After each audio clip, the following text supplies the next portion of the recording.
আমরা গত রবিবার থেকে এই শ্রম ভবনের সামনে অবস্থান করতেছি। উইনটেক্স গ্লোবস ডিকে লিমিটেড এর শ্রমিকদের 145 জন শ্রমিককে নিয়ে অবস্থান করছি।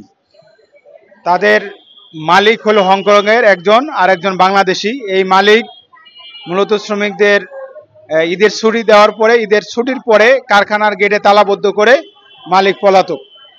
মালিক এবং তাদের কোনো কর্মকর্তা ফ্যাক্টরির ভিতরে নাই, শ্রমিকরা এই অবস্থায় ছিল। পরবর্তীতে আমরা 16 তারিখ কলকারখানা অধিদপ্তর টঙ্গীতে আমরা একটি স্মারকলিপি জমা দেই এই যে শ্রমিকদের সংকট নিরসনের লক্ষ্যে, এবং সেনাবাহিনী ক্যাম্প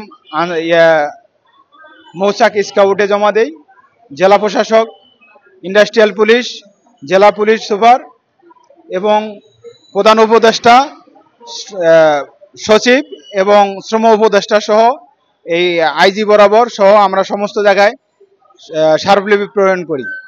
গত মাসের 25 তারিখে একটি মিটিংয়ের আয়োজন করে সেই মিটিংয়ে মালিক পক্ষ উপস্থিত হয় নাই।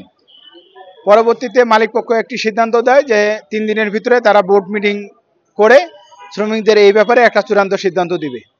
কিন্তু আমরা পরে দেখি যে পরে 5 দিন পর্যন্ত আমরা অপেক্ষা করি, কোনো সমাধান না পেয়ে আবার আমরা এই মাসের 3 তারিখে আবার সমস্ত দপ্তরে আমরা স্মারকলিপি জমা দেই যে সমাধানের জন্য।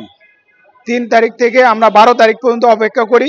এর ভিতরে এই দপ্তর, কলকারখানা অধিদপ্তর হেড অফিস কোনো ধরনের সমাধানের উদ্যোগ না নেওয়ায় আমরা 13 তারিখ থেকে এখানে অবস্থান শুরু করি। আজও পর্যন্ত আমাদের অবস্থান চলছে। এই শ্রমিকরা অর্ধাহারে অনাহারে দিন যাপন করতেছে, যে তাদের সমস্যা সমাধান করার জন্য সরকারের থেকে এখন পর্যন্ত সঠিক কোনো সিদ্ধান্ত নেওয়া হয়নি। এই দপ্তরের যে আইজি সাহেব আছেন, উনি এখন পর্যন্ত 1 মিনিটের জন্য আমাদের গত 9 দিনে 1 মিনিট সময় আমাদেরকে দেয় নাই কথা বলার জন্য। আমরা বারবার